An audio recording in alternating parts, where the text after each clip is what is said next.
नामदेव जी महाराज एक गुफा में जाके बैठ गए तो किसी राह चलते हुए ने कह दिया, महाराज जी इस गुफा में मत बैठो। बोले क्यों? बोले इसमें भूत प्रेत रहते हैं। नामदेव जी बोले देखेंगे।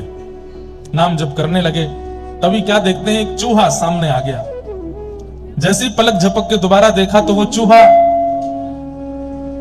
बिल्ली बन गया। फिर पलक झपक के देखा तो वो कुत्ता बन गया। फिर पलक झपक के देखा तो हाथी बन गया। फिर पलक झपक के देखा सांप बन गया। फिर पलक झपक के देखा कुछ और बन गया। प्रेत था, बार बार रूप बदल रहा था।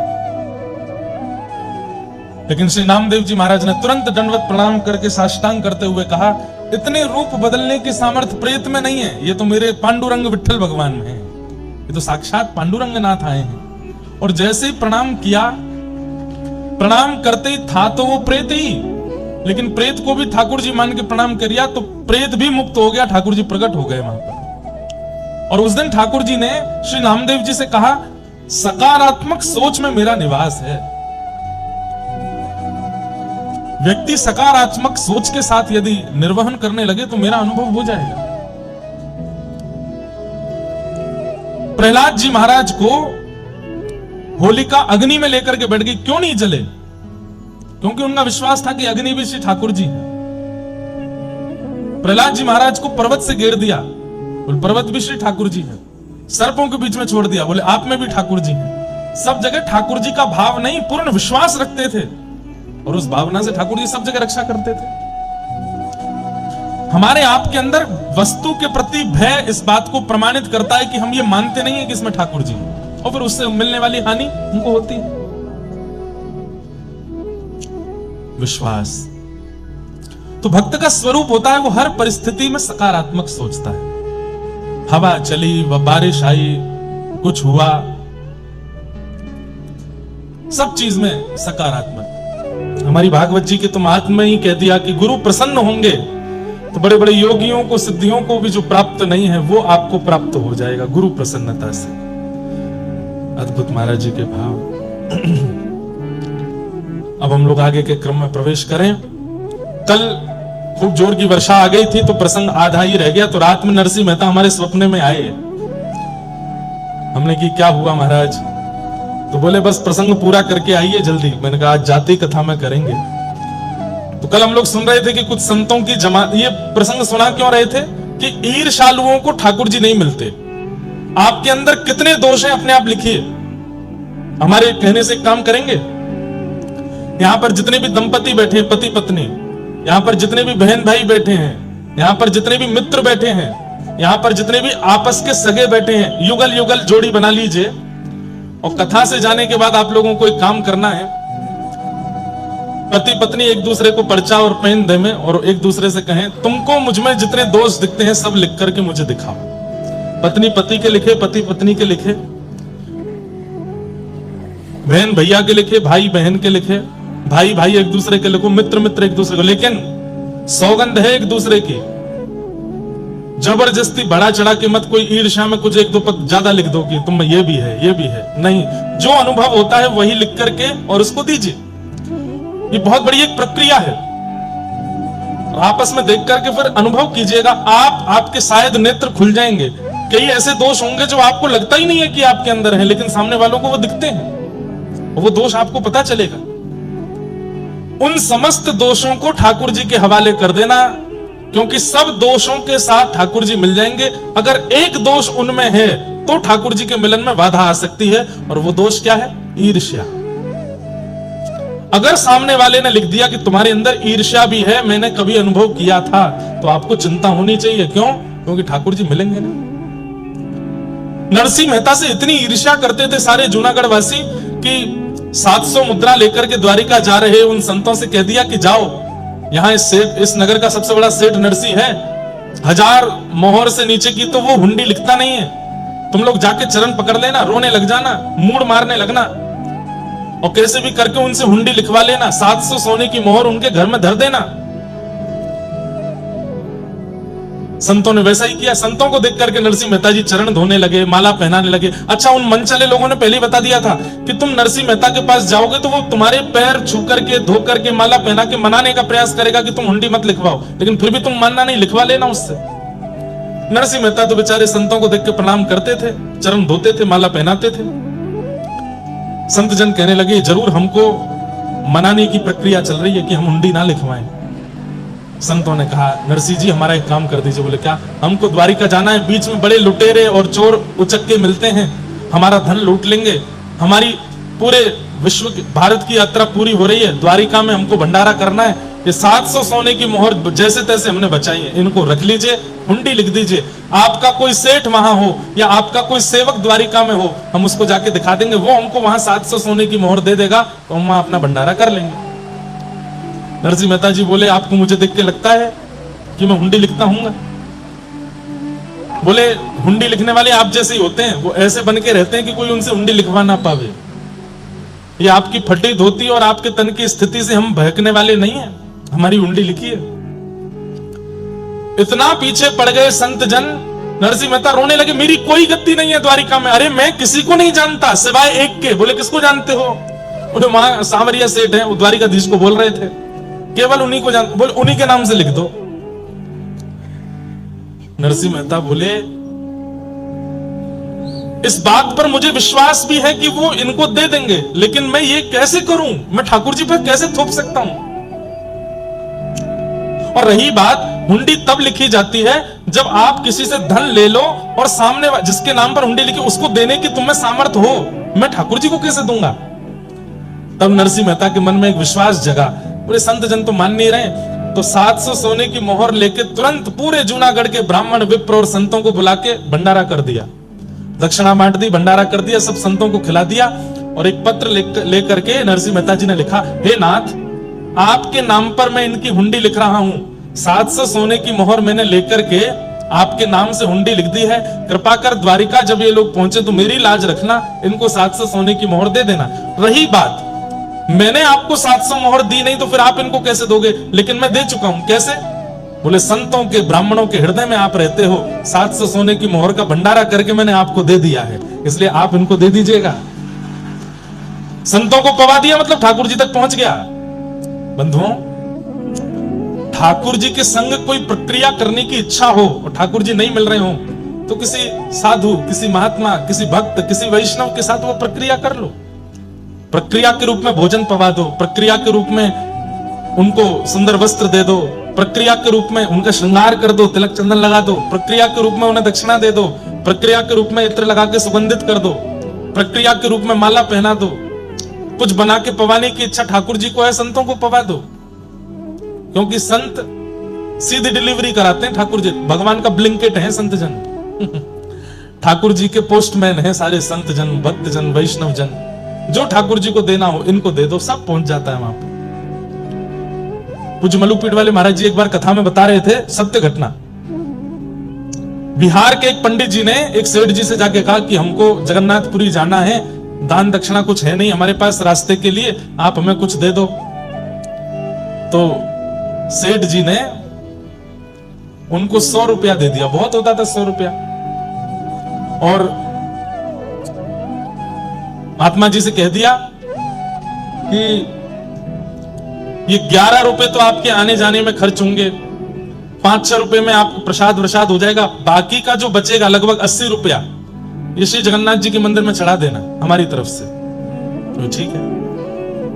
महात्मा गए, जगन्नाथपुरी पहुंच करके उन्होंने खूब सुंदर सेवा करी, संत जनों को खूब प्रसाद पवाया, प्रसाद पवा के भंडारा आदि करा करके अंत में 11 रुपया बचा, 11 रुपया मंदिर में चढ़ा दिया। अब सेठ जी बोले मैं सेठ जी को जाके बता दूंगा कि भाई हम 80 तो नहीं चढ़ा पाए, 11 बचे तो 11 चढ़ा दिए। सेठ जी से जाकर के कहा कि देखो सेठ जी हमने वहां भंडारा आदि किया तो खर्चा बहुत ज्यादा हो गया, आपने 80 रुपए के लिए कहा था, इतने की टिकट बनी, इतने का प्रसाद हुआ, इतने का हमने भंडारा कर दिया, 11 रुपया बचा था वो हमने महाप्रभु जगन्नाथ जी को अर्पित कर दिया। 100 में से 11 गए, कितने बचे? 100 में से 11 गए, कितने बचे? 89। सब कुछ संतों की सेवा में लगा दिया, 11 रुपए मंदिर में चढ़ा। तो सेठ जी के मन में आया मैंने 80 के लिए बोला था, इन्होंने 11 ही क्यों चढ़ाए? चलो कोई बात नहीं, 11 चढ़ गए तो अच्छा है। ये सोच करके सेठ जी जब सोए तो रात्रि में महाप्रभु जगन्नाथ सपने में आए और स्वप्न में आकर के बोले, तुमने 100 रुपए देकर के एक संत को भेजा था? बोले हाँ। उसमें से 89 रुपए हमने रख लिए हैं, 11 हमने छोड़ दिए हैं। सेठ जी उठ करके बैठ गए, बोले कि संत तो बता रहे थे कि उन्होंने 11 रुपए चढ़ाए, ठाकुर जी कह रहे हैं मैंने इतने रुपए रख लिए। दूसरे दिन जाके जब संत से पूछा कि ये ऐसे स्वप्न में ठाकुर जी ने हमको बताया, तो संत के नेत्र सजल हो गए। बोले कि हमने जो मंदिर में जाके ठाकुर जी को चढ़ाया, ठाकुर जी ने वो स्वीकार नहीं किया, जो संत सेवा में लगाया वो ठाकुर जी ने स्वीकार किया। जो वैष्णव संत सेवा में हमने अर्पित किया उसको ठाकुर जी ने स्वीकार किया। जो गोलक में जाके चढ़ा के आए, ठाकुर जी के आगे रख के आए, वो ठाकुर जी ने स्वीकार नहीं किया। इसका मतलब ये नहीं कि आप भी मत चढ़ाओ, मंदिर की प्रशासन की व्यवस्था के लिए तो चढ़ाओ, लेकिन उससे ज्यादा साधु सेवा, संत सेवा, वैष्णव सेवा।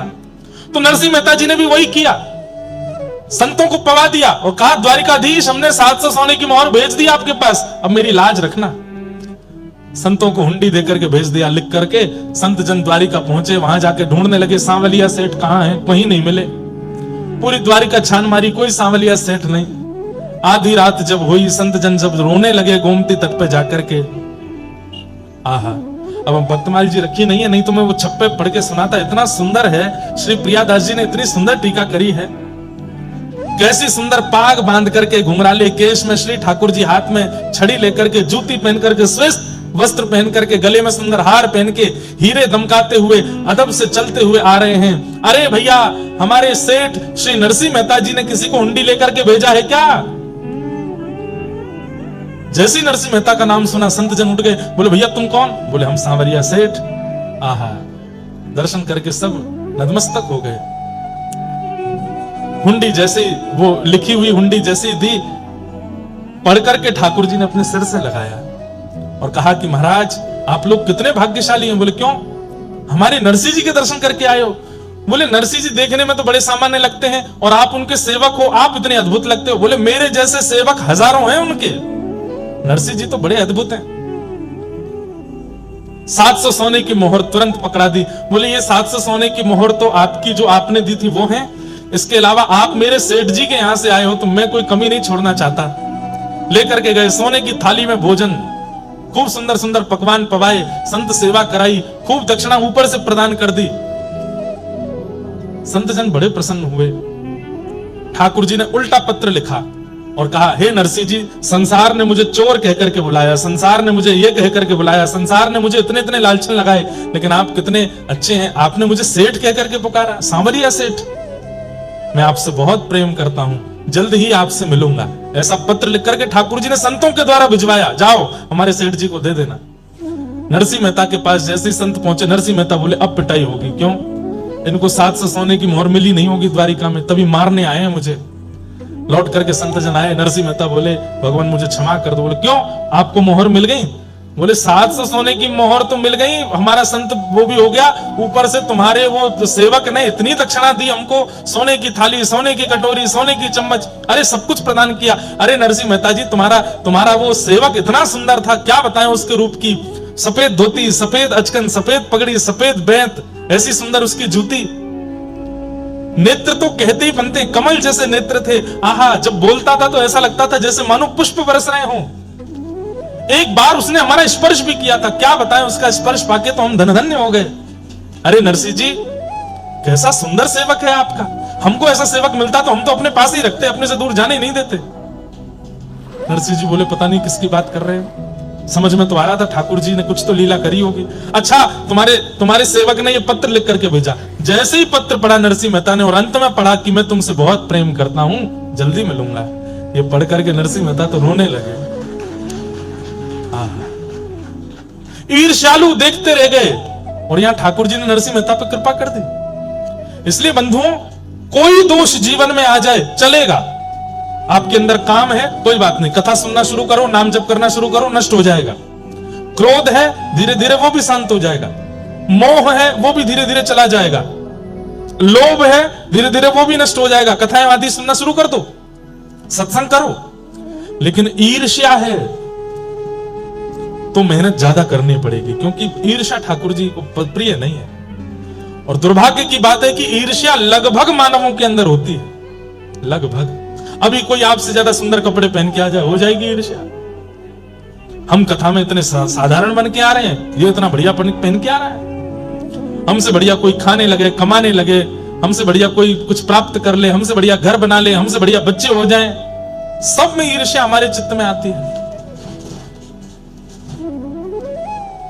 ईर्ष्या ये कष्ट का कारण।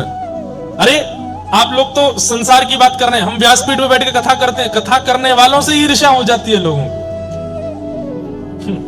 ऐसी ऐसी ईर्ष्या के लोग हैं। लेकिन ईर्ष्यालु व्यक्ति इस बात को प्रमाण दे रहा है कि मैं कभी ठाकुर जी से नहीं मिल पाऊंगा, इसलिए वो ईर्ष्या को प्रधानता दे रहा है। इसलिए हमारी प्रार्थना, ईर्ष्या चित्त में मत लाइए। निर्मत्सराणाम सताम वैद्यम वास्तवमत्र वस्तु शिवदम तापत्रयोन्मूलनम श्रीमद्भागवते महामुनि कृते किंबा परैरीश्वरः सद्यो हृद्यवरुध्यते त्रिकृतभिः शुश्रूषुभिस्तच्छणा। श्रीमद् भागवत की कथा कैसी है? ठाकुर जी से संबंध कराती है, ठाकुर जी से कोई ना कोई संबंध कराती है। बंधुओं, ठाकुर जी से संबंध होना या ठाकुर जी के जनों से संबंध होना, ये दोनों ही कृपा की बात है। आप ठाकुर जी से संबंध नहीं बना पा रहे हो तो ठाकुर जी के जनों से संबंध बनाओ, ठाकुर जी के जनों को ही अपना मान लो, ठाकुर जी के जनों से संबंध बनाओ।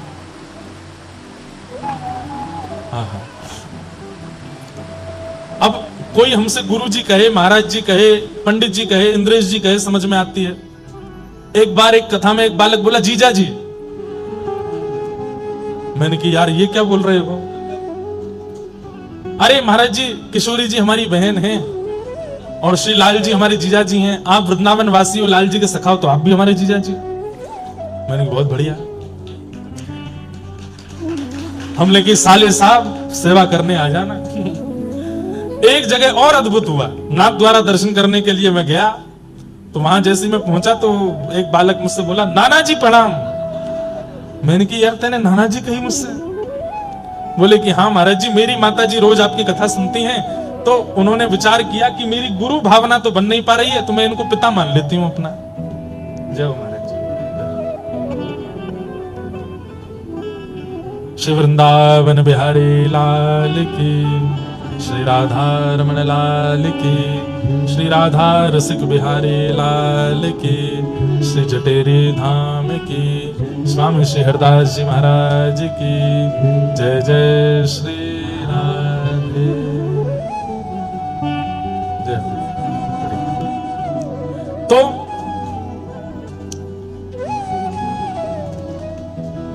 हरिजन संगे हरि उर आने, गिरधर जब अपनों करे जाने। सब लोग इधर देखो, ध्यान से सुनो। तो हमसे बोले महाराज जी हमारी माता जी कथा सुनती हैं, उनकी आपके प्रति गुरु बुद्धि तो बन नहीं पाई, लेकिन आपकी कथा सुन के बहुत कुछ सीखा है। तो हमने कि तो फिर क्या? बोले गुरु नहीं मान पाई तो वो आपको पिताजी मानती हैं। मैंने कि आपकी माता जी की उम्र कितनी है? बोले 55 की हो गई। मैंने कि 55 की माता जी, वो 28 साल के पिताजी? तो बोले कि अब आपने ही कहा था कि हरिजनों से संबंध मानो, तो हमारी माता जी आपको पिताजी मानती है, तो उस नाते से आप हमारे नाना जी हुए। मैंने कहा बहुत बढ़िया। मैं तुम्हारे भी बाल बच्चे हो गए क्या? तो बोले हाँ जल्दी कृपा होने वाली है। मैंने कि वो बड़ा हो जाए तो वो परनाना बोलेगा हमको। तो अच्छा है, हरिजनों से संबंध रखो, हरिजनों को अपना संबंधी मानो। अरे जिन भक्तों के आप चरित्र सुनते हो ना, इनको ही अपना संबंधी मान लो। इनके संबंध की कहानी से ठाकुर जी आपको प्राप्त हो जाएंगे। मीराबाई मेरी बाईसा, मेरी बहन है। श्री सूरदास जी मेरे काका जी हैं। श्री कुम्मन दास जी मेरे चाचा हैं। श्री गोस्वामी तुलसीदास जी हमारे बड़े पिताजी हैं। ऐसे करके सबको संबंध, और ये गोपनीय रखने हैं, सबको बताने नहीं है। इन सबसे संबंध, भक्तों से संबंध बना लिया जाए तो फिर ठाकुर जी आपसे संबंध बनाएंगे। आपको ठाकुर जी से नहीं बनाना पड़ेगा। अभी आप कहते हो ठाकुर जी आप मेरे लाला हो, ठाकुर जी आप मेरे पति हो, ठाकुर जी आप मेरे ये हो, आप कह रहे हो, ठाकुर जी मान रहे हैं कि नहीं इसका नहीं पता। ठाकुर जी माने उसका पता कैसे चलेगा? तो बोले भक्तों से संबंध बनाओ। भक्तों से आपका संबंध बन गया तो ठाकुर जी आपसे संबंध बनाएंगे, ठाकुर जी आपको अपना कुछ बनाएंगे। वैद्यम वास्तवमत्र वस्तु शिवदम, श्रीमद् भागवत ठाकुर जी के प्रति संबंध को प्रगाढ़ करती है, कल्याणकारी संबंध कराती है। तापत्रयोन्मूलनम। कथा सुनने वाले को फिर जीवन में कभी कष्ट का अनुभव नहीं होता। श्रीमद्भागवते महामुनि कृते किंबा परैरीश्वरः सद्यो हृद्यवरुध्यते त्रिकृतिभिः शुश्रूषुभिस्तत्क्षणात्। ऐसी भागवत की कथा को हम बारंबार प्रणाम करते हैं, बारंबार वंदन करते हैं। नैमिषारण्य क्षेत्र में 88,000 सौनिकादि ऋषियों ने सूत जी से 6 प्रश्न किए और इन्हीं 6 प्रश्नों के उत्तर में सूत जी कथा कहना प्रारंभ करते हैं। अनेक विषयों का उत्तर देते हुए श्री सूत जी महाराज ने भागवत की रचना का प्रसंग बताया। बहुत ध्यान से सुनिएगा। श्री वेदव्यास जी महाराज ने 4 वेदों की रचना की, महाभारत की रचना की, 18 उपपुराण, 17 महापुराणों की रचना की। तब भी मन को शांति नहीं मिली। तब नारद जी महाराज की कृपा से उन्होंने श्रीमद् भागवत को रचना कार्य किया। नारद जी महाराज ने जाकर के कहा कि भगवान के प्रभाव नहीं, भगवान के स्वभाव का वर्णन करो, तब मन को शांति मिलेगी। तब श्रीमद् भागवत की रचना हुई। वेदव्यास जी ने वही भागवत की कथा अपने पुत्र सुखदेव जी को प्रदान की। सुखदेव जी ने यही कथा श्री परीक्षित जी को सुनाई।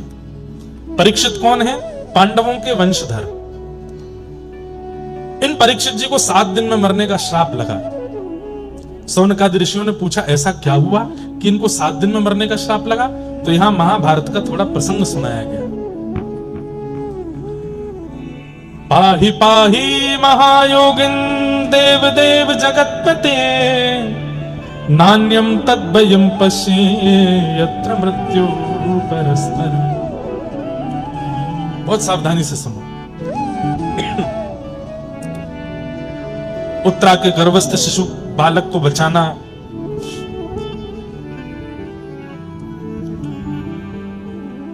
गुरुपुत्र अश्वत्थामा को भरी सभा में अपमानित करना, उसकी मणि को हरण करके निकाल लेना, ये आदि आदि कथाएं यहां पर सुनाई गई। एक प्रकार से पांडवों का युद्ध विजय करा करके और थोड़े बहुत जो कार्य थे उनको समाप्त करके भगवान पांडवों को हस्तिनापुर का राजा बना के द्वारिका प्रस्थान कर रहे हैं। अब हम यहां से कथा सुनेंगे। द्वारिका को जैसे ही जाने लगे तो कुंती ने भगवान के रथ को रोक लिया। कुंती कौन है? भगवान की बुआ। बोले नाथ आप जा रहे हो? बोले बुआ अब देखो युधिष्ठिर राजा हो गया हस्तिनापुर का, आप लोगों का कष्ट खत्म हो गया। अब तक आप लोगों ने इतनी पीड़ाएं सही, वनवास करना पड़ा, सब कुछ सहना पड़ा, अब सब कुछ समाप्त हो गया है। अब आपका राज्य आपके पास आ गया है, महाभारत का युद्ध आप जीत गए हो, अब सब अच्छा आनंद में हो गया, अब मुझे आज्ञा दो, मुझे जाने दो। कुंती ने कहा 2 मिनट नीचे आइए, मुझे आपसे बात करनी है, फिर चले जाना। श्रीमद् भागवत की सबसे पहली स्तुति है कुंती स्तुति, और कुंती ने भगवान से जो बात कही है वो बहुत ध्यान से सुनिएगा। नमस्ये पुरुषं त्वाद्यं ईश्वरं प्रकृते परम अलक्ष्यं सर्वभूतानां अन्तर्बहिरवस्थितम्। जैसे ठाकुर जी रथ से नीचे उतरे, कुंती बुआ ने तुरंत ठाकुर जी को साष्टांग प्रणाम किया। ठाकुर जी 4 कदम पीछे हट गए। बुआ ये क्या कर रही हो आप? मैं भतीजा हूं आपका, मुझे आपको प्रणाम करना चाहिए, आप मुझे क्यों प्रणाम कर रही हो? कुंती बुआ बोली परमात्मा को प्रणाम करना चाहिए और मुझे पता है कि आप परमात्मा हो। मैं परमात्मा हूं? बोले हाँ। जोर से ठाकुर जी हंसने लगे। मैं परमात्मा हूं? बोले हाँ तुम परमात्मा हो, मैं जानती हूं। अच्छा मैं परमात्मा हूं तो फिर मेरे द्वारिका जाने पर आप रो क्यों रही हो? क्यों? बोले परमात्मा तो सब जगह रहता है, वो द्वारिका में भी है, हस्तिनापुर में भी है, वृंदावन में भी है, गोकुल में भी है, मथुरा में भी है, अलवर में भी है, जयपुर में भी है। परमात्मा कोई एक स्थान पर तो रहता नहीं, परमात्मा तो सब जगह रहता है। और आप मुझे अगर परमात्मा कह रही हो तो मेरे द्वारिका गमन पर इतना रुदन क्यों कर रही हो? परमात्मा तो सब जगह है, देख लीजिए मुझे। कुंती कहती है यही तो बात है, हो तो आप सब जगह पर इतनी आसानी से दिखते नहीं हो। क्यों नहीं दिखता? अब कुंती दूसरे श्लोक में कह रही है कि माया जवनिका छन्न आज्ञादोक्षजमव्ययम्। बहुत दिन बाद हम कुंती स्तुति कह रहे हैं, ध्यान से सुनिएगा। कि माया जवनिका छन्न आज्ञादोक्षजमव्ययम् न लक्ष्य से मूढ़ दृशा नटो नाट्यधरो यथा। कुंती कह रही है आप परमात्मा हो, सब जगह हो, लेकिन दिखते क्यों नहीं हो? माया के कारण। माया समझते हैं? संसार की हर वो वस्तु जो आपको अपनी ओर आकर्षित करती है वो माया है। मोबाइल फोन भी माया है, गाड़ी भी माया है, व्यक्ति भी माया है, खाने के व्यंजन भी माया है, पहनने के वस्त्र भी माया है। हर वो वस्तु जो ठाकुर जी से दूर करके अपनी ओर आकर्षित करती है वो माया कहलाती है। लेकिन किसी वस्तु के सामीप्य में रह के भी ठाकुर जी से दूरी ना बन रही हो तो वो माया नहीं हो सकती। आप 1.5 करोड़ की गाड़ी में बैठे हो, लेकिन गाड़ी में बैठ करके भी वृंदावन की याद में रो रहे हो तो आप माया की चपेट में नहीं हो। आप 56 भोग के बीच में बैठ करके भी जीव में स्वाद नहीं आने दे रहे हो और केवल श्री वृंदावन श्री वृंदावन श्री वृंदावन कह करके आनंदित हो रहे हो तो आप माया के चपेटे में नहीं हो। आप 2 लाख 2.5 लाख का फोन पास में रख करके भी केवल कथा श्रवण करते हो तो आप माया के चपेटे में नहीं हो। आप गले में स्वर्ण पहन के, हाथों में स्वर्ण और हीरा धारण करके भी अगर भगवान की भक्ति में लीन रहते हो तो आप माया के चपेटे में नहीं हो। और एक बात बोले, मायावी व्यक्ति अलग ही दिख जाता है। उसके सिर पर कृष्ण नहीं सवार होते, उसके सिर पर धन, उसके सिर पर ऐश्वर्य, उसके सिर पर नाम, उसके सिर पर अभिमान, ये सब सवार रहता है। वो मायावी व्यक्ति है, माया के चपेटे में। और जो माया के चपेटे में आ जाता है उसको सब जगह होते हुए भी ठाकुर जी नहीं दिखते, उसको मंदिर में भी ठाकुर जी नहीं दिखते। एक बार एक व्यक्ति मेरे साथ श्रीनाथ जी दर्शन करने गया, नाथ द्वार। मेरी श्रीनाथ जी के दर्शन में मुझे बहुत सुख मिलता है, सब जगह ही मिलता है, पर राधा रमण जी, श्रीनाथ जी, तिरुपति बालाजी कुछ स्थान है जहां पर मैं स्थिर हो जाता हूं। अब श्रीनाथ जी दर्शन करने के बाद मेरे नेत्र तो सजल हो गए। बाहर आकर के थोड़ी देर में मौन रहा। थोड़ी देर बाद वो व्यक्ति क्या बोलता है, महाराज जी वो श्रीनाथ जी की ठोड़ी पे जो हीरा था कम से कम 5-6 लाख का तो होगा, गले में जो हार पहन रखे थे 12-13 लाख के तो होंगे। मैंने कि यहां आकर के भी तुमको वही दिखा। जाकी रही भावना जैसी, प्रभु मुहूर्त देखी तेन तैसी। प्रॉपर्टी डीलर होते हैं ना, वो दुनिया के किसी कोने में चले जाएंगे, यहाँ जमीन के भाव कितने होंगे भैया, वो यही काम करते रहते हैं। कामी व्यक्ति जहां जाता है वहां काम दिख जाता है। धनवान व्यक्ति जहां जाता है उसको वहां धनी धन दिखता रहता है। हमारे साथ एक पंडित जी रहते थे पहले, अब नहीं रहते, वो अब ज्यादा व्यस्त हो गए। वो जहां जाते, महाराज जी घर कितने का होगा ये कमरा कम से कम 20-22 लाख का तो बना होगा है, ये टेबल कम से कम इतने की तो आई, मैं तुमको खरीदनी है क्या? अब हम तो घरों में जाते रहते तो ये थोड़ी है, तो सब जगह वही देखना। कई लोगों को देखा गया वो कथा में आकर के भी कथा नहीं सुनते। वो कथा में आकर यहाँ पे ये कमी है, यहाँ पे ये कमी है, व्यास जी भजन ही नहीं गा रहे हैं, 1.5 घंटा हो गया है, कोई चुटकुल्ला नहीं सुना रहे तो ठाका मार के हंसे नहीं, कोई टोना टोटका तो बताते ही नहीं है। जीवन में संकट चल रहे हो, उनसे कैसे निवृत्ति की जाए कुछ तो बताओ। भावना जैसी होती है परिस्थिति वैसी अनुभव देने लगती है।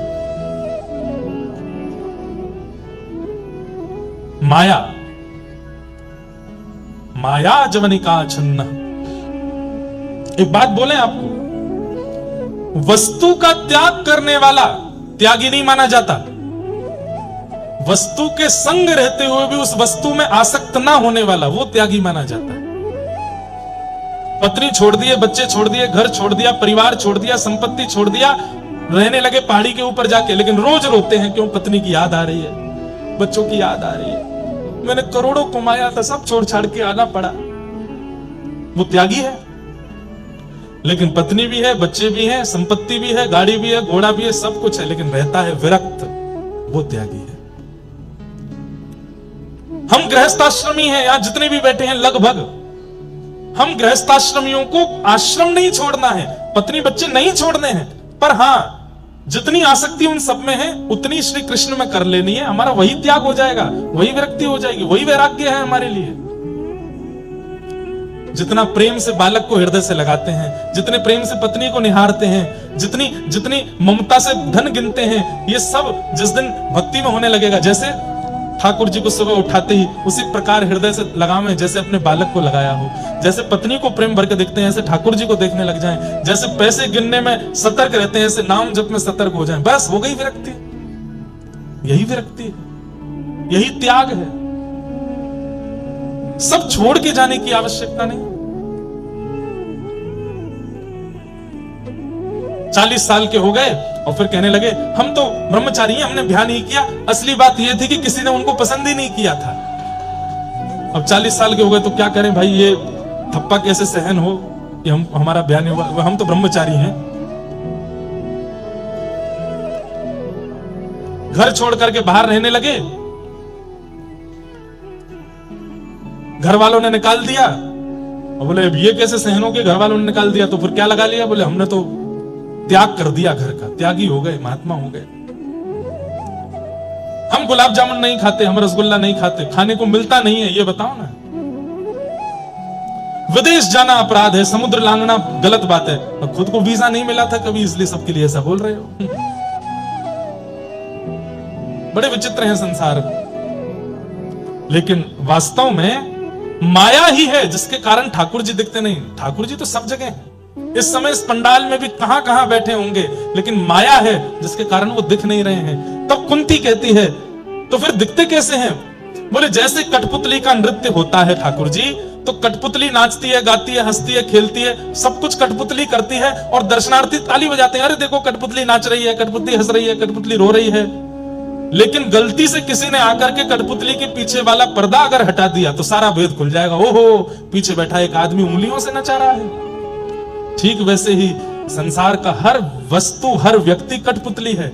हमें ऐसा दिखता, ओहो ये इतना बड़ा आदमी बन गया, अरे उसके साथ बहुत बुरा हो गया, अरे ये मर गया, अरे ये जी गया, सब कठपुतली हैं। लेकिन जिस दिन सदगुरु आकर के माया का पर्दा हटा देंगे, सब पता चल जाएगा पीछे बैठे ठाकुर जी ये सब कर रहे हैं, कठपुतली की अपनी कोई सामर्थ्य नहीं थी। माया जवनिका छन्न आज्ञा दोक्षजम अव्ययम न लक्ष्य से मूढ़ दिशा नटो नाट्य धरो यथा। जैसे एक नाटक में नचाने वाला, कठपुतलियों को प्रदर्शित करने वाला कठपुतलियों की वास्तविकता अनुभव करा देता है, लेकिन भेद अगर खुल जाए तो फिर हंसी आती है कि हम जिस कठपुतली के मरने पर रो रहे थे वो तो पीछे से एक्टिंग करवाई जा रही थी। यही है संसार में, हम सब कठपुतली नचा रहे हो। और ये माया दूर करने वाले सदगुरु होते हैं। सदगुरु जीवन में आते हैं तो माया का भेद खुल जाता है। कुंती ने भगवान की स्तुति गाई, अंत में भगवान बड़े प्रसन्न हो गए, बोले मैया कुंती बुआ मैं मान गया कि तुझे पता है कि मैं परमात्मा हूं, अब मैं परमात्मा हूं, तूने ये सिद्ध कर दिया। अब बता, जीवात्मा परमात्मा से कुछ मांगता है, तू भी मांग ले। जीवात्मा परमात्मा से कुछ मांगता है, तू भी मांग ले। तो कुंती बुआ कहती है मांग लूं? ना मांग लूं। दोगे? बोले दे दूंगा। बोले पहले वचन दो कि दोगे। ठाकुर जी बोले वचन की क्या आवश्यकता है, मैं कह रहा हूं मैं दूंगा। बोले नहीं वचन दो, दूंगा। सोच लो। बोले सोच लिया, दूंगा। और कुंती मांग रही है, क्या मांग रही है? विपद संतु न शश्वत तत्र तत्र जगद्गुरु भवतो दर्शनम यत्स्यात् अपुनः भवदर्शनम्। विशेष रूप से आगे की पंक्ति में बैठने वाले लोग बैठने के बाद उठा ना करें, ऐसी हमारी प्रार्थना। पीछे वाले बेचारे उठें जावें, वैसे पीछे वाले उठते नहीं हैं, लेकिन आगे की पंक्ति वाले भी अच्छे हैं, लेकिन कुछ दो चार लोग उठे तो उनको मना किया करो। बोले देखो व्यास जी को आप ही दिख रहे हो, पीछे वालों की तो शक्ल ही नहीं दिखती हमको, सब शाम सुंदर दिखाई देते हैं, लेकिन आगे वाले दिखते रहते हैं। तो इनसे हमारी प्रार्थना, आप लोग वीवीआईपी हो तो वीवीआईपी जैसे बैठे रहो, पूरी कथा सुना करो, क्योंकि आप हमको दिख रहे हो। नहीं दिखते तो आप उठो, जाओ, आओ, खांसो, बैठो, खाओ, पियो, कुछ भी करो, लेकिन आगे बैठे हैं तो बैठे रहे। विपदा संतु नः शश्वत् तत्र तत्र जगद्गुरु। कुंती भगवान के सामने प्रार्थना करती हुई कह रही हैं कि नाथ, यदि आप मुझे देना चाहते हैं तो एक ही वरदान दे दीजिए। बहुत ध्यान से सुनिएगा। क्या?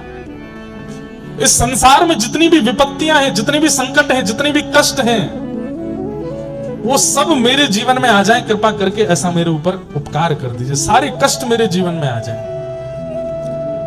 कुंती ने भगवान का हाथ पकड़ रखा था, ठाकुर जी ने तुरंत हाथ पीछे किया। कुंती बोली, आप याद रखना 3 बार कहा था आपने, दूंगा दूंगा दूंगा, वचन दिया था दूंगा, और अब हाथ पीछे कर रहे हो। बुआ तू क्या मांग रही है? कष्ट मांग रही है, विपत्ति मांग रही है, दुख मांग रही है। पहले तो तेने ये प्रमाणित किया कि मैं परमात्मा हूं, और जब मैंने कहा कि परमात्मा से कुछ मांगो तो तू कष्ट मांग रही है। संसार के लोग सुख मांगने से हारते नहीं, थकते नहीं, अपनी लंबी लंबी चौड़ी चौड़ी लिस्टें लेकर के मेरे सामने खड़े हो जाते हैं, और तू दुख मांग रही है क्यों? कुंती का पूरा जीवन यदि आप देखेंगे तो आपको कभी नहीं लगेगा कि इनके जीवन में सुख रहा होगा। बाल्यकाल में बिना विवाह के एक पुत्र प्राप्त हो गया जिसका नाम था कर्ण। सूर्यदेव ने प्रदान कर दिया था मंत्र के प्रभाव से। इनको एक संत ने एक मंत्र दिया था, इस मंत्र से जिस देवता को बुलाओगी वो प्रकट हो जाएगा। सूर्यदेव को प्रकट कर दिया, सूर्यदेव प्रकट हो गए, बोले कहिए माता मैं क्या सेवा करूं? तो कुंती बोली, मैं तो बस मंत्र पढ़ के देख रही थी कि इससे कुछ होता है कि नहीं। सूर्यदेव बोले अब तो मैं आ गया हूं, कुछ देके जाऊंगा आपको। बोले मुझे कुछ नहीं चाहिए। तो सूर्यदेव ने अपने पुत्र कर्ण को दे दिया, लता पत्रों में लपेट करके उसको नदी में प्रवाहित कर दिया। कुंती ने, एक धोबी की पत्नी ने उसको गोद लिया। मां का नाम राधा था तो कर्ण का नाम राधे हुआ। लेकिन कुंती जानती थी जब यही कर्ण कौरवों के पक्ष में मिल गया, कुंती को पता था कि ये मेरा बेटा है। विवाह हुआ पांडु महाराज से, जिनको ऐसा रोग लगा था और शाप भी लगा था कि अपनी पत्नी को सहवास की भावना से स्पर्श करोगे तो तुम्हारी मृत्यु हो जाएगी। पंच बालक देव कृपा से प्राप्त हुए पांडव, लेकिन उन्हें भी सुख नहीं दे पाई। क्यों? पूरे जीवन भर वन में ही भटकना पड़ा उनको लेकर के। विधवा हो गई युवावस्था में। कितना सब कुछ सहा कुंती ने अपने जीवन में, कष्ट ही कष्ट देखा, कभी सुख नहीं देखा था। और आज जब हस्तिनापुर की राज्य गद्दी पर पहली बार पुत्र सुशोभित हुआ, जीवन के सारे दुख समाप्त हो गए, कष्ट समाप्त हो गए, ठाकुर जी सामने खड़े और ये झोली फैला के कह रही कि मुझे कष्ट दे दो। बुआ तेरे जीवन में कल से सुख आना शुरू हुआ और 12 घंटे भी नहीं हुए हैं, और आज तू मेरे से कह रही है कि तू मुझे दुख दे दो, क्यों? कुंती कहती है, आप ये बात मानते हैं कि कल तक मेरे जीवन में कष्ट था? बोले हाँ। और आप ये भी मानते हैं कि 12 घंटे पहले मेरे जीवन में सुख आ गया? बोले हाँ। अब मेरे जीवन में सुख रहने वाला है? बोले हाँ। हे नाथ, कल तक मेरे जीवन में कष्ट था तो कष्ट के साथ साथ द्वारिकाधीश भी खड़े थे, लेकिन 12 घंटे पहले सुख आते ही द्वारिकाधीश जाने की योजना बनाने लगे, और अब द्वारिका को जा रहे हैं। मुझे वो सुख नहीं चाहिए जिसमें कृष्ण चले जाएं, मुझे वो सुख नहीं चाहिए जिसमें आप छोड़ के चले जाओ। मुझे उस कष्ट की याद आ रही है, उस वनवास की याद आ रही है, उस विपत्ति पीड़ा की याद आ रही है जिस विपत्ति पीड़ा वनवास कष्ट में आप साथ खड़े थे। मुझे ये सुख अच्छा नहीं लग रहा है क्योंकि आप जा रहे हैं। प्रायोरिटी सुख या दुख नहीं है, प्रायोरिटी कृष्ण है। वो सुख में स्मरण ज्यादा हो रहे हैं कि दुख में, ये आपके ऊपर निर्भर करता है। स्वाभाविक रूप से हम मानवों का स्वभाव ऐसा है कि हम सुख में व्यसनों की तरफ भागते हैं और दुख में मंदिर भागते हैं। जैसे जीवन में धन ज्यादा आ जाए, संपत्ति ज्यादा आ जाए, ऐश्वर्य, आप देखेंगे धन संपत्ति ऐश्वर्यवान व्यक्ति नास्तिक ही होते हैं। भजन कथा में मन नहीं लगता, वो आए दिन भगवान पे प्रश्न उठाते रहते हैं। और जिनके जीवन में कष्ट ज्यादा होता है वो कभी ठाकुर जी पे प्रश्न नहीं उठाते। हनुमान जी पर चोला चढ़ाना है तो चढ़ाना है, यहाँ नारियल मानना है तो बांध ही देंगे, गंगा जी में गोते लगाने तो लगा ही लेंगे, कैसे भी सुख आ जाए जीवन में। दुखी व्यक्ति कभी भगवान पर प्रश्न नहीं उठाता, और सुखी व्यक्ति मंदिर तक में चप्पल पहन के चले जाते हैं। अरे वो सुख कैसा? जिससे कृष्ण दूर चले जाए, जिससे मर्यादा नष्ट हो जाए, ठाकुर जी के प्रति भाव, ठाकुर जी के प्रति श्रद्धा समर्पण नष्ट हो जाए। वो धन कैसा, संपत्ति कैसे? और कई बार धन संपत्ति धनी मानी लोग अगर भक्त हो भी जाते हैं तो वो ऐसे भक्त बनते हैं, बुरा नहीं मानिएगा, ऐसे भक्त बनते हैं जैसे मानो वो कृपा कर रहे हो ठाकुर जी के ऊपर। कई बार ऐसा लोग बोलते हैं, हमें तो बड़ा आश्चर्य हुआ, इतने धनवान होते हुए भी ये वृंदावन आते। अरे वृंदावन पर कृपा कर रहे हैं क्या आके? इतने धनवान होते हुए नीचे बैठ के कथा सुन रहे हैं। अरे क्यों? नीचे बैठ के कथा सुनी जाती है। इतने धनवान होते हुए भी रोज हर मंगलवार वहां जाते हैं, इतने धनवान होते हर महीने खाटू श्याम जाते, क्यों? कृपा करने जा रहे हैं खाटू श्याम जी पे? नहीं। अत्याधिक सुख कई बार ठाकुर जी से दूरी बनवा देता है। इसलिए दुख में भूलो मति, सुख में फूलो मति, प्राण जाए मगर नाम भूलो मति, मुरली वाले को मन से रिझाते चलो, कृष्ण गोविंद गोपाल गाते चलो, कृष्ण गोविंद गोपाल गाते चलो। देखना इंद्रियों के न घोड़े भगे, इनमें हरदम जो संयम के कोड़े पड़े, अपने रथ को सुमार्ग लगाते चलो, कृष्ण गोविंद गोपाल गाते चलो, कृष्ण गोविंद। सुख में फूलो मती, दुख में भूलो मती। कुंती कह रही है मुझे वो दुख चाहिए जिसमें आप मेरे साथ रहो, आप मेरे पास। भगवान ने तुरंत भुआ को हृदय से लगाया और कहा, भुआ तू जब कहेगी मैं तेरे सामने प्रकट हो जाऊंगा, किसी को नहीं दिखूंगा, बस तुझे दिखूंगा, बस तू मुझे बुला लिया कर। मैं कहा करता हूं कथा में, कभी अगर अवसर मिले और आपको व्यवस्था मिले तो कुंती, कर्ण और कृष्ण, ये 3 क हैं महाभारत में। कुंती, कर्ण और कृष्ण, इन तीनों का आस्वादन कीजिए, इनका जीवन पढ़ लीजिएगा एक बार। इन तीनों का जीवन पढ़ने के बाद जन्म से लेकर के इनकी संपूर्ण प्रक्रिया, कृष्ण की तो हम सुनते ही हैं, कुंती और कर्ण की भी सुनिए। उस दिन आपको अनुभव होगा, मेरे जीवन में दुख कोई बहुत बड़े नहीं है, दुख तो इनको कहते हैं। एक बहुत बड़े कवि हैं, उन्होंने कर्ण के ऊपर भी लिखा है, अवकाश नहीं फिर बताएंगे। कुंती भगवान की स्तुति गाती है। ठाकुर जी बोले, अब भुआ अब तुम विराजो। अब रथ में जैसे ही बैठे ठाकुर जी निकलने लगे, इतने में ही रोने की आवाज आने लगी। भगवान ने कहा अब कौन रोने लगा? देखा तो युधिष्ठिर जी रो रहे थे। भगवान बोले अब तुम क्यों रो रहे हो? तब युधिष्ठिर जी बोले, बालद्विज स्विहन मित्र पितृ भातृ गुरुत्व नमेश्या निरयान मोक्षो यपि यापि वर्षायुतायुतैः।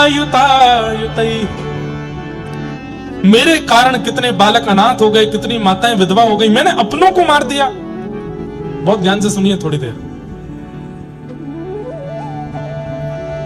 मोह अर्जुन को हुआ लेकिन युद्ध करने से पहले, और वैसा ही मोह युधिष्ठिर को हो रहा है, पर कब? युद्ध होने के बाद। गलती करने से पहले यदि आपके मन में सतर्कता आ रही है तो आप अर्जुन हो। कृष्ण आपकी सहायता कर सकते हैं, लेकिन पूरे रायते फैलाने के बाद रोना है। ठाकुर जी कह रहे हैं अब रोने से क्या फायदा, जब चिड़िया चुग गई खेत, सब हो गया, खुद किया, अब रो क्यों रहे हो?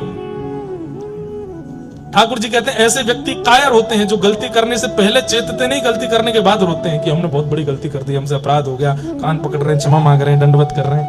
ठाकुर जी कह रहे हैं रोने से काम नहीं चलेगा, अब संकल्प लो दोबारा नहीं करोगे, और जो कर दिया उसका दंड भोगोगे, तो ही तुम निवृत्त हो सकते हो।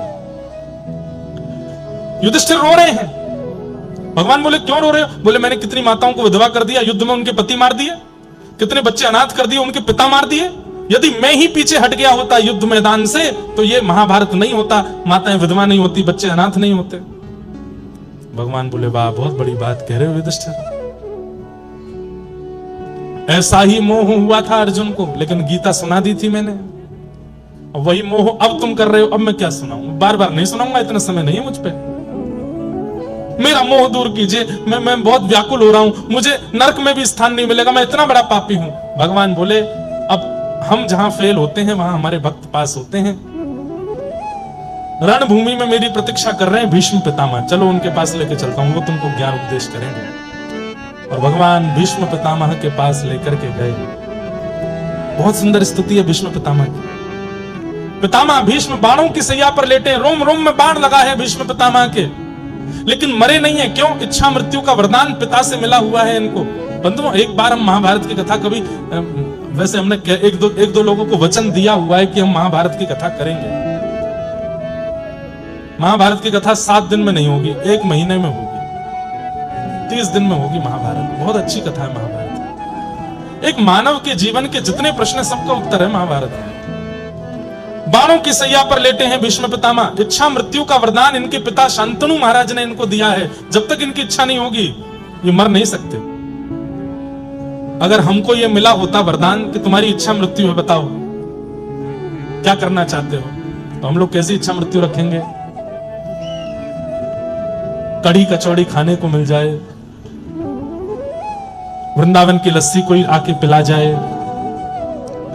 ये खवा जाए वो खवा जाए, ऐसी सौंधी हवा चलने लग जाए, खूब सारे गहने मेरे शरीर पर पड़े हों, हाथों में खूब सारे हीरे की अंगूठियां हों, सारे भोगों को भोग करके पेट। एक व्यक्ति मुझसे कहीं बोला, महाराज जी मैं बस एक ही चीज चाहता हूं कि मैं भूखा नहीं मरूं, मेरा पेट भरा हो जब मेरे प्राण निकले। मैंने कहा ऐसी भी इच्छा होती है लोगों की। लेकिन भीष्म पितामह की इच्छा मृत्यु क्या है कि द्वारिकाधीश सामने खड़े होंगे, मैं उनके सुंदर श्याम सरोरुह वदन को देख रहा हूंगा तब प्राण त्यागूंगा। बंधुओं एक कथा याद आ गई। भीष्म पितामह कलिकाल में एक भक्त के रूप में प्रकट हुए जिनका नाम था सैन नाई, जो बाल काटते हैं। ऐसे एक नाई के रूप में इनका जन्म सैन नाई भक्तमाल जी में कहते हैं कि वो भीष्म पितामह का ही पुनर्अवतार है। इतना सुंदर प्रसंग है सैन नाई का, हम पहली बार सुना रहे हैं। ये नाई थे, बाल काटने का काम करते और राजा के नाई थे, राजा के बाल काटते थे और किसी के बाल काटने को उनका अधिकार नहीं था। तो नगर के राजा के नाई थे। एक दिन इनके मन में बड़ी भक्ति जगी तो कथा सुनने गए। तो कथा में व्यास जी बता रहे थे कि गीता में भगवान कहते हैं मासा नाम मार्गशीर्षो, हम मार्गशीर्ष महीना मैं हूं, इन भावों में ये मैं हूं, इन भावों में भगवान अपनी विभूतियों का वर्णन कर रहे थे। सब लोग ध्यान से सुनिएगा, 10-15 मिनट और सुनो फिर विश्राम करेंगे। और तभी भगवान गीता में कहते हैं कि मानवों में जो राजा है वो मैं हूं। जहां कहीं भी राजा हैं, भगवान ने यह बात कही है कि राजा मेरा ही प्रतिनिधि है। राक्षसों में प्रहलाद में हूं, भगवान स्वयं कह रहे हैं। तो सेन नाई बैठ करके कथा सुन रहे थे, बोले कि मानवों में राजा मैं हूं, राजा मेरा ही प्रतिनिधि है। तो नाई तो बड़ा प्रसन्न हो गया, बोले मुझे ठाकुर जी मिल गए। अपने राजा की इतनी बढ़िया हजामत करते, उनके हाथ पांव दबाते, मालिश करते, खूब हाथ पैर दबाते, सिर और बढ़िया प्रेम से सेवा करने लगे। बोले कि यही हमारे भगवान है। अब तो वो राजा के हफ्ता में 1-2 बार जाके हजामत करते और उसके बाद कभी समय मिलता तो कथा सुनते। एक बार कथा में व्यास जी ने बोला कि बिन गुरु के हुए ठाकुर जी प्राप्त नहीं होते। तो सैन नाई जी के मन में आया कि अब मैं गुरु कहां से खोजूं। तब किसी ने इनको बताया, बोले काशी में विराजमान है श्री रामानंदाचार्य जी महाराज, आप उनकी शरण में चले जाओ, वो बहुत अच्छे गुरु मिलेंगे। और श्री सेन जी काशी चले गए। काशी में जाकर के रामानंदाचार्य जी से दीक्षा लेने का खूब प्रयास किया, लेकिन रामानंदाचार्य जी ने दीक्षा किसी कारण से नहीं दी, व्यस्तता के कारण, साधना के कारण। एक बार एक संत इनके पास हजामत कराने आए अपनी, तो ये उनके केश काट रहे थे, मतलब मुंडा कर रहे थे, बिल्कुल सारे बाल उड़ा रहे थे। शिखा छोड़ दी तो संत विरक्त थे, उन्होंने कही शिखा भी काट दो। उन्होंने कही अरे आप कैसी बात कर रहे हैं, मैं शिखा नहीं काटूंगा, ये तो बहुत बड़ा पाप है। बोले अरे मैं विरक्त हूं, विरक्त शिखा सूत्र नहीं रखते। सेन नाई जी बोले आप जो कहेंगे सब स्वीकार है, पर शिखा नहीं काटूंगा। तो बोले भैया काटनी पड़ती है, हम विरक्त हैं, हम शिखा नहीं रखते। तब अंत में सेन नाई जी ने कहा आप बहुत बड़े संत हैं, बहुत बड़े महात्मा हैं, रामानंदाचार्य जी से बुलवा दीजिए कि शिखा काट सकते हैं तो मैं काट दूंगा। सेन नाई जी ने बड़ी युक्ति समझी कि भाई इसी से गुरु सन्निधि भी मिल जाएगी और इनकी शिखा भी काट देंगे। संत लेकर के रामानंदाचार्य जी के पास गए तो रामानंदाचार्य जी को ये बात बड़ी अच्छी लगी कि इन्होंने लाख कहने पर भी शिखा काटी नहीं, कितना इनका भाव है। और वो सब भाव देख करके, प्रेम देख करके रामानंदाचार्य जी ने फिर समझा करके जो भी भाव था वो कराया। सेन नाई जी की इस निष्ठा को देख करके उन्होंने दीक्षा प्रदान की, तिलक दिया, नाम दिया, मंत्र दिया। सेन नाई जी बोले आज्ञा करें। बोले आज्ञा यही है, वापस अपने गांव जाओ, वहीं रह के भजन करो। सेन और संत जन जब भी गांव में आवे, सब काम छोड़ करके उनकी सेवा करना, ये हमारी आज्ञा है। जो मंत्र दिया है इसका जाप करो, संतों की सेवा करो। सेन नाई जी लौट करके अपने गांव आ गए। राजा ने इनको बुलवाया कि कल हमको एक दूसरे राजा से मिलने के लिए जाना है, सुबह आकर के हमारी हजामत कर दो, मालिश वालिश कर दो, उसके बाद हम स्नान करेंगे फिर जाएंगे। रात्रि में सब व्यवस्था करके सेनाई जी सोए, सुबह उठे तो क्या देखा, कीर्तन की ध्वनि आ रही है और तभी देखे कि अयोध्या से कुछ संतों की जमात दर्शन करने के लिए जगन्नाथपुरी जा रही है और मार्ग में इनके गांव में होके निकल रहे हैं। तभी गुरु आज्ञा स्मरण में आई कि 100 काम छोड़ के संतों की सेवा करना। सेनाई जी काम छोड़ा नहीं, भूल गए कि राजा के यहाँ जाना है, संतों को प्रणाम किया, वो कहा हमारे घर चले, आप सबकी मैं सेवा करूं। संतों के चरण धो रहे हैं, उनको सुंदर वस्त्र अर्पण कर रहे हैं, पत्नी के साथ बैठ के खूब सुंदर उनको प्रसाद पवा रहे हैं और प्रसाद पाने के बाद संतों से निवेदन किया आप कुछ सत्संग कीर्तन हो जाए। उनमें से एक श्रेष्ठ संत प्रवर, उन्होंने प्रवचन किया, सुंदर कथा सुनाई, सब भावुक हो गए और कीर्तन प्रारंभ हुआ, नाचने लगे सेनाई और पत्नी, सब बिल्कुल निमग्न होकर के भजन में नृत्य कर रहे हैं, नेत्रों से अश्रु प्रवाह हो रहा है, राम जी का स्मरण कर रहे हैं, गुरुदेव की याद कर रहे हैं। और यहां राजा प्रतीक्षा में बैठा है, मुझे दूसरे राजा से मिलने जाना है, सेनाई हमेशा समय से पहले आ जाता है, मैं नीचे आके बैठ गया, अभी तक आया नहीं। राजा ने तुरंत कहा मेरी तलवार कहां है, लेकर के आओ उसको, और इस सैन को तो मैं जाकर के देखूंगा। तलवार लेकर के आए, घिसने लगे उसको, घोड़ा बुलाओ मेरा, कहां है सेनाई का घर, उसके घर चलना है। इतने में ही देखा कि सामने से दौड़ते हुए सेनाई आ रहे हैं, अपनी पगड़ी संभाल रहे हैं, कभी हजामत का डिब्बा संभाल रहे हैं, कभी धोती संभाल रहे हैं और दौड़ते दौड़ते आए, अरे महाराज महाराज महाराज महाराज मैं आ गया। तो कहां रह गए इतनी देर, बोले महाराज क्षमा कर दें, बहुत बहुत विलंब हो गया। बोले नहीं नहीं नहीं, दंड तो तुमको मिलेगा। भगवान भगवान क्षमा कीजिए, आप बैठिए ना, मैं जल्दी कर देता हूं, आपको विलंब हो रहा है। राजा बैठ गए, खूब सुंदर हजामत करी, खूब दाढ़ी वाड़ी सब करके, केश वेश, राजा क्रोध में तो था ही। बोले महाराज थोड़ी आपके हाथ पांव दबा दूं। बोले तू दबा तो दे, लेकिन दंड तो मैं तुझे दूंगा। हाथ दबाने लगे, आप इतना क्रोध करते हैं, अच्छे नहीं लगते हैं, आप थोड़ा प्रसन्न रहा कीजिए ना। हाथ पैर दबाते दबाते बोले आप थोड़े श्रमित हो तो मैं आपकी थोड़ी उंगलियां चटका दूं। बोले चटका तो दे, लेकिन दंड तो तुझे दूंगा। उंगलियां चटका दी, हाथ पैर। बोले आप कहो तो महाराज आपकी नेक थोड़ी कमर चटका दूं। बोले उससे कुछ दिक्कत तो नहीं, वो कुछ नहीं होगा। लेकर के अपने कंधा पर जोर से झटका दिया, कमर ऐसी खुली, महाराज राजा बड़ा हल्का हो गया। बोले सेन तू इतने दिन से आ रहा है सेवा करने, लेकिन आज तेरी सेवा बड़ी अद्भुत लग रही है, लेकिन मैं दंड तो तुझे दूंगा। अरे विराजिए ना आप, थोड़ी आपकी कंधे की मालिश कर दूं। ऐसे ठाकुर जी यहां पर सुंदर कंधा दबाने लगे। थोड़ा गर्दन अपनी टेढ़ी कर लीजिए, टेढ़ी करके गर्दन थोड़ा इधर कुछ करने लगे तो वहां एक तेल का पात्र रखा था और तेल में प्रतिबिंब दिखाई देता है। जैसे तेल की ओर राजा देखने लगे, वो देख नहीं रहे थे, बस मुख इधर किया तो दिख रहा था। जैसे देखने लगे, सेनाई ने जैसे अपना मुख इधर किया तो प्रतिबिंब में क्या दिखा, मोर मुकुट, कटाक्ष नेत्र, नाक में सुंदर नथ बेसर, ऐसी मधुर मधुर मुस्कान। पीछे मुड़ करके देखें तो सेनाई और प्रतिबिंब में देखें तो ठाकुर जी। राजा बोला ये मेरी आंखों का भ्रम है कि क्या है, पता नहीं हो क्या रहा है। नेत्र बंद करके अनुभव करे तो हाथों का स्पर्श इतनी बार राजा ने किया, लेकिन हाथ जैसा स्पर्श नहीं था। राजा सोचने लगे कि ऐसा तो नहीं है सच में ये ठाकुर जी ही हो। और बस ऐसा कहकर के राजा ने जैसे ही नेत्र खोले तो सैनिक जन खड़े थे। बोले वो सैन कहां गया? बोले वो तो आपकी मालिश कर रहा था, आप सो गए थे गहरी नींद में, तो वो बोला कि अब सब हो गया है तो मैं चलता हूं। वो तो अपनी दक्षिणा लेकर के चला गया। राजा बोला कोई बात नहीं, अब इसको अगली बार देखूंगा, अब तो तैयार होके चलता हूं। अपने वस्त्र आदि पहन करके राजा तैयार हुए। वहां सैन को पता चला कि राजा ने आज बुलाया था, मैं तो कीर्तन में रह गया। कौन आए थे? ठाकुर जी आए थे। ठाकुर जी भैया हमने बहुत रूपन में देखे, कभी ठाकुर जी नरसिंह भगत बन करके भी गए हैं, ठाकुर जी एक जगह सक्कू बाई बन के पिटाई करवाने गए अपनी, वो एक दिन वो भी कथा सुनाऊंगा। लेकिन नाई बन करके पहली बार गए ठाकुर जी, अपने हाथ से हजामत करके आए, बाल बाल काट के आए राजा के, और मालिश करके आए, हड्डी वड्डी चटकाया है उसकी। या सेन नाई को जैसे याद आया, संतों को प्रणाम किया, अरे भगवान भगवान आप लोग विराजो, मैं एक काम करके आता हूं। तुरंत अपना डिब्बा लेके वही पाग वाग संभालते हुए दौड़ते हुए गए तो राजा तैयार होके बिल्कुल बाहर आ गए थे। सेन ने आकर के जैसे ही राजा को देखा, हजामत हुई है, केश वेश सब बिल्कुल बढ़िया है, बिल्कुल राजा तो बढ़िया तैयार है, केश वेशों में तेल लगा है। सेन ने आकर के कहा पूरे गांव में क्या, दूर दूर तक शहरों में भी कोई और ऐसा व्यक्ति नहीं जो मेरे अलावा राजा को स्पर्श कर सके, मेरी अनुपस्थिति में कौन करके गया? सेन को आता देख राजा बोले, और भाई सेन, कुछ भूल गए थे क्या? कुछ भूल गए हो, लेने आए हो?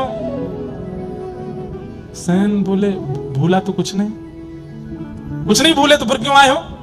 आपने कल बुलवाया था मुझे। अरे तो कितनी बार आओगे? सुबह आके तुम सब करके तो गए, अब क्यों आए हो दोबारा? सेन बोला, मैं नहीं आया था, मेरे घर तो संत जन आए हुए थे, मैं उनकी सेवा में लगा था, कीर्तन कथा चल रही थी मेरे घर में, तो मुझे देरी हो गई, तो मैं दौड़ा दौड़ा आया कि आपकी हजामत करूं। सैनिक जन बोले, अरे तू क्या पागल हो गया, भांग वांग खा के आया है क्या? तू तो आके गया, यहाँ पे सब करके गया है, हमने तुझे दक्षिणा भी दी थी। और बोले, हर बार तो तू इतने 10 सोने की मोहर लेके जाता था, आज बड़ी तुझे कंजूसी चढ़ी थी, बार बार कहते एक और दे दो, थोड़ा सा और दे दो, कहां लेके जाओगे इतना, और दे दो। आज 20 सोने की मोहर लेकर के गया था। मैं नहीं आया हूं, मुझ पे नहीं है कुछ भी। राजा बोला, झूठ बोलते हो। अरे वो संतों की जमात निकल रही है, मैं उनको बुलाता हूं। संतों की जमात बुलाई गई। बोले, कहां था ये? बोले, तो हमारे साथ थे, सुबह से सेवा पूजा भजन में लगे थे, बस ये बात हुई। यहाँ सेन के आंसू छूटे, वहां राजा के आंसू छूटे। सेन ने कहा, सत्य में मैं था? बोले, बिल्कुल तुम जैसा ही था, लेकिन आज मैं तब कह रहा था कि स्पर्श इतना अद्भुत क्यों है। और तुमने सेन कभी मेरी उंगलियां नहीं चटकाई, आज तो उंगली चटका के गए, कमर चटका के गए, गर्दन वर्दन सब करके गए हो। और अंत में एक अनुभव मुझे हुआ था, क्या? कि मैंने तेल के पात्र के प्रतिबिंब में जब देखा तो वहां सेन नहीं, वहां पर कोई मोर मुकुटधारी दिखाई दे रहा था। सेन तो बस वही मूर्छासी में आ गए, राजा के चरण पकड़ लिए, बोले, धन्य हैं आप, मैं आपके अंग को छू लूं? क्यों? क्योंकि श्याम सुंदर आपको छू के गए, उसी ठाकुर जी ही आए थे। राजा ने तुरंत सेन को उठाया, राजा दंडवत हो गए, बोले कि महाराज, अब आज से आपको मेरी हजामत नहीं करनी, आज से आपको ये सब क्रिया नहीं करनी है, तो आज से आप मेरे राजगुरु हैं। जिनकी कृपा से ठाकुर जी मेरे भवन में आ गए, जिनकी कृपा से ठाकुर जी का स्पर्श मुझे मिल गया, ऐसे आप नाई नहीं रह सकते, आप तो मेरे गुरु हैं। और उस दिन से सेन जी गुरु के रूप में प्रतिष्ठित हो गए। बहुत अच्छा चरित्र है सेन जी। ये भीष्म पितामह के ही कलयुग में अवतार हुए श्री सेन जी महाराज। ऐसे भीष्म पितामह की स्थिति अति अद्भुत है।